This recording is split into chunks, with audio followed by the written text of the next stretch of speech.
Jadi kalau aduh aku grogi. Halo. Langsung apa orang?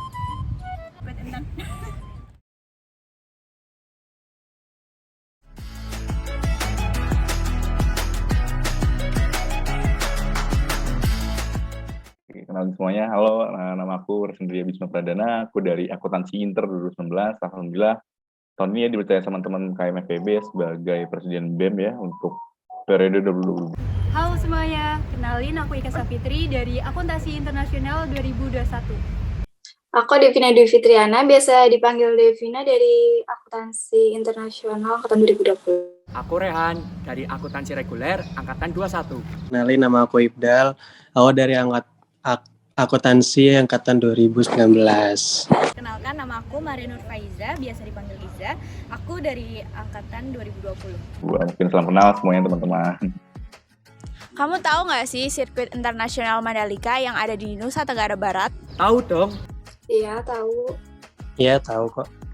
Yang kemarin viral itu kan? Pastinya tahu dong. Ya, siapa sih yang nggak tahu kan? Apa aja sih yang menarik dari MotoGP Mandalika kemarin? Balapannya menarik sih, tapi lebih menarik panggung hujannya. Ada crashnya Marquez ya. Pembalapnya Beng Motor Matic Warga, terus juga yang ini ada pembalap yang berendam di kayak bak. Pawang hujannya sih. Ada yang nonton di pinggir-pinggir sirkuit dengan pakai sarung, terus jongkok. Ada view-view pantainya gitu loh. Menurut kamu, apa sih hal positif dari adanya pertandingan MotoGP di Indonesia? Banyak hal positif yang bisa kita ambil dari MotoGP Mandalika. Indonesia tentunya lebih dikenal di luar negeri. Itu ya, dari mulai pariwisatanya kita bakal naik, pengunjung-pengunjung dari luar, baik luar negeri atau luar daerah. Mungkin bisa mendongkrak juga perekonomian gitu di sekitar dari Mandalika itu. Banyak orang tahu tentang Indonesia, tentang budaya-budayanya, dan tentang pariwisata yang ada di Mandalika sendiri. Ini pendapatnya naik lagi, malah pada itu agennya itu pada nolakin karena udah full gitu.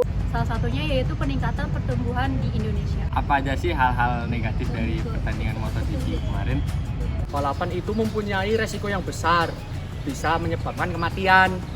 Kalau yang nggak pro, Dengan MotoGP tanggal 20 telah selesai, trafficnya parah. Ya, misalkan sebelum pembangunan mungkin untuk tanah-tanah di situ sebelumnya mungkin milik warga ya, nah mungkin ada sedikit sengketa atau sedikit perselisihan gitu loh waktu mungkin awal pembangunan trek sirkuit Mandalika ini. Dan Nah, kemarin tuh banyak banget yang buang sampah sembarangan ya yang nonton itu. Jadinya tuh banyak sampah-sampah yang ada di sirkuit di situ.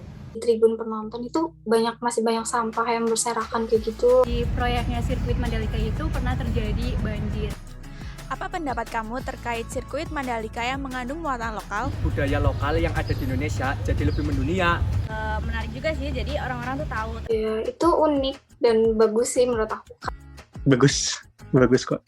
Pendapat aku jelas baik ya. bahwa Indonesia pun punya budaya yang menarik gitu yang bisa dikembangkan dan bisa dilirik oleh masyarakat dunia gitu sebagai sebagai keunikan loh bahwa Indonesia tuh punya beragam budaya gitu. Banyak muatan lokal yang terkandung di MotoGP Mandalika. Boleh sebutin yang kamu tahu?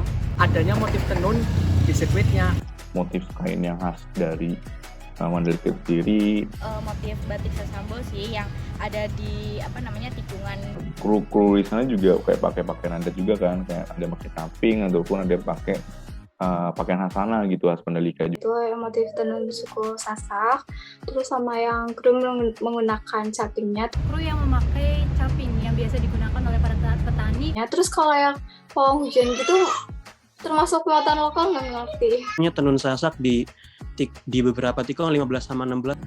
Apa sih keunggulan sirkuit Mandalika dibanding sirkuit yang lainnya? Kalau di sirkuit lain tidak ada panggung hujannya. Kalau di sirkuit Mandalika jelas ada panggung hujannya. Pembalap-pembalap pun kayak mes gitu sama pemandangannya. Itu tuh beda dari sirkuit-sirkuit yang balap sebelumnya. Ya, ini sirkuit baru tapi menawarkan nuansa pemandangan alam yang luar biasa indah. Di view-nya ya, atau di pemandangannya gitu. Di layout sirkuit itu lebih menantang. Mungkin kan kalau di sirkuit-sirkuit lain kan ada di tengah kota, ada yang di tengah kota gitu, jarang yang ada di pariwisata. Di aspalnya ya, jadi di aspal itu kan ada lapisan ketiga, dibuat agar pembalap tidak mudah tergelincir. Kemarin kan rame tentang pawang hujan sampai disorot media internasional. Apa aja sih pro dan kontranya? Dan pro untuk orang-orang yang percaya, kontranya ya ini mah soal alam aja, alamnya emang udah selesai ujiannya gitu-gitu sih. Kalau pro-nya sih acaranya jadi lancar gitu.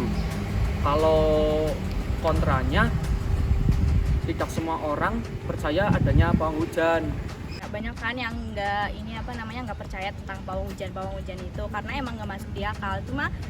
Tapi kenyataannya hujannya beneran berhenti. Merupakan ikhtiar sekaligus promosi kebudayaan lokal dalam kancah internasional. Bagi yang pihak kontra itu, usaha tersebut merupakan hal yang agak memalukan gitu, serta perbuatan syirik karena tidak sesuai dengan syariat agama yang ada. Ada yang menganggap hal ini sebagai keunikan dari Indonesia.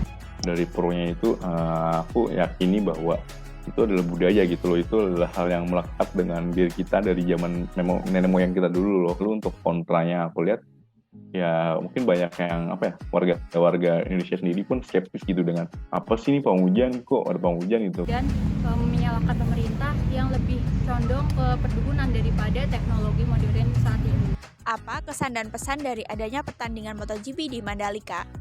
Bangga sih Indonesia punya sirkuit yang bagus gitu. Kalau pesannya semoga nggak terjadi banyak crash. Kesannya sih seneng banget ya, karena kan jadi orang-orang di luar sana tahu Indonesia itu nggak cuma Bali aja. Pesannya balapan itu jadinya kan banyak sampah yang berserakan, mungkin lebih dijaga lagi. Karena ada Mbak Rara itu kan juga viral kan. Terus kalau pesannya semoga kalau misalnya ada MotoGP lagi bisa lebih baik lagi untuk krunya. Adanya pawang hujan kemarin itu bikin sirkuit MotoGP Mandalika ini viral dan banyak dikenal gitu. Ya mungkin pesannya untuk pemerintah ya, karena mungkin untuk pemerintah lebih ditegaskan lagi dalam hal peraturan membuang sampah.